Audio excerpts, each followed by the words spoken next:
وعلیکم ورحمۃ اللہ وبرکاتہ۔ تو برادران اسلام، آج ہم بات کرنے جا رہے ہیں غیب کی باتوں پر۔ آخر یہ غیب ہے کیا چیز؟ غیب کی باتیں ہے کیا چیز؟ انسان کبھی کبھار اپنے ذہنوں کو دین کی باتوں سے بھٹکا کر ایک عجیب دنیا کی طرف لے چلتا ہے۔ یہ زمین کیا چیز ہے؟ یہ آسمان کیا چیز ہے؟ یہ ہوا کیا چیز ہے؟ کیا حقیقت میں خدا ہے بھی یا نہیں؟ کسی نے اسے دیکھا بھی یا نہیں؟ یا پھر رسول کریم صلی اللہ علیہ وسلم کی باتیں بتائی ہوئی صحیح ہے بھی یا نہیں؟ لوگ طرح طرح کی گنجائش سوالات اٹھاتے ہیں۔ تو برادران اسلام، میں اسی مدعے کے اوپر آج قرآن کریم کی آیتوں سے میرے اس مختصر سی بات کا آغاز کرنا چاہوں گا کہ وقال اللہ تبارک و تعالی فی القرآن المجید والفرقان الحمید یا ایہا الناس اذکروا نعمت اللہ علیکم هل من خالق غیر اللہ یرزقکم من السماء والارض لا الہ الا هو فأنا تؤفکون۔ اللہ تبارک و تعالی ارشاد فرما رہے ہیں، لوگوں، اللہ تعالیٰ کے ان احسانات کو یاد کرو جو اللہ تبارک و تعالیٰ نے تم پر کیے ہیں۔ ذرا سوچو تو صحیح، اللہ تبارک و تعالیٰ کے علاوہ بھی کوئی خالق ہے جو تم کو آسمان و زمین سے روزی پہنچاتا ہے؟ اس کے سوا کوئی حقیقی معبود نہیں۔ پھر اللہ تبارک و تعالیٰ کو چھوڑ کر تم کہاں چلے جا رہے ہو؟ برادران اسلام، سوچنے والی بات ہے کہ انسان کی سوچ ہمیں خود بخود ایک حقیقی چیز کی طرف لے کھینچتی ہیں کہ ہمیں لگتا ہے حقیقت میں یہ رات، یہ دین، یہ سفید چادر کے اوپر کالی چادر کا آ جانا، یہ کالی چادر کے اوپر سفید چادر کا آ جانا، یہ دن کا اس طریقے سے پلٹی مارنا، رات کا اس طریقے سے اچانک سے آ جانا، سورج کا اسی جگہ سے جب سے دنیا بنی ہوئی تب سے نمودار ہونا، یہ اپنے آپ چڑھ رہا ہے۔ برادران اسلام، ہمیں سوچنا چاہیے کہ انسان کو مطلب ہے کیا؟ انسان آخر میں کیوں انسان کو بنایا گیا؟ اگر یہ تمام چیزیں اپنے آپ چلتی تو پھر انسان کی زندگی بھی اپنے آپ ہی چلنا چاہیے تھی، مگر ہم یہ نہیں سوچتے۔ ہم سوچتے ہیں کہ آخر ایسا کیوں ہوتا ہے؟ بہت سارے لوگ ہوتے ہیں جنہیں خدا پر یقین نہیں ہوتا، وہ کہتے ہیں کہ یہ زمین و آسمان اپنے آپ چل رہے ہیں، یہ سورج سے یوں نکلا تیوں نکلا، زمین بن گئی، آسمان بن گئی، یہ سب بکواس کی باتیں ہیں۔ قدرت کوئی چیز ہوتی ہے، رب بھی کوئی چیز ہے۔ بہت سارے لوگ خدا کے ساتھ لوگوں کو شریک کرتے ہیں، تو ان لوگوں سے کہنا چاہوں گا کہ ان لوگوں کی عقلیں گھاس چرنے چلی جاتی ہیں۔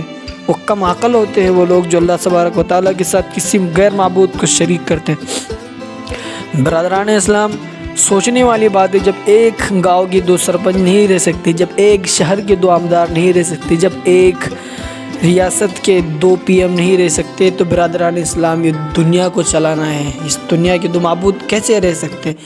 اگر یقیناً اس دنیا کے دو معبود ہوتے تو ان دونوں کے بیچ میں جنگ ہو جاتی اور اس دنیا کا تباہ و برباد ہونا یقینی بات ہوتی۔ تو خیر چھوڑیے ہم اس مدعے کو، ہر انسان اپنے عقل سلیم کو، اللہ تبارک و تعالیٰ نے ہر انسان کو عقل سلیم دی ہے اور ہر انسان اپنے عقل سلیم کا استعمال کرنا جانتا ہے، ویسے اس کی عقل اس کے صحیح راستے پر ہی کھینچیں گی۔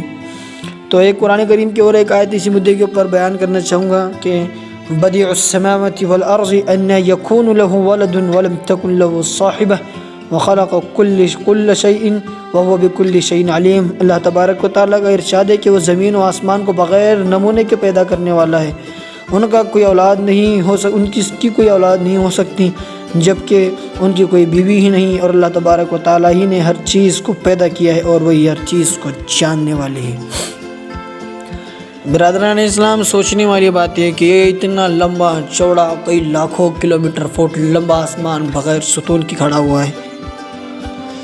ہمیں 20 by 20 inch 40 by 40 feet inch کا گھر بنانا ہوتا ہے تو ہم اس میں پہلے 4 کالم لگاتے ہیں، پھر کئی مضبوط چھت قائم کرتے ہیں۔ اتنا مضبوط چھت قائم کرنے کے بعد بھی بارش ہونے کے بعد وہ ٹپکتا ہے، اس کے گرنے کے ہمیں خطرے لگے رہتے ہیں، مگر اتنا بڑا آسمان لمبا چوڑا پورے زمین کو اوپر ڈیرا ڈالا ہوا آسمان، کہیں اسے ستون نہیں لگایا گیا، بس کھڑا ہے آسمان میں، بس پھیلا ہوا ہے زمین کے اوپر، پورے زمین کو اپنے گھراؤ میں لے رکھا ہے، مگر اس کے اوپر ابھی تک کوئی قالین نہیں ہے، کوئی قلم، بغیر ستونوں کے اللہ تبارک و تعالیٰ نے اتنے بڑے آسمان کو بنا دیا، بغیر کسی نمونے کے۔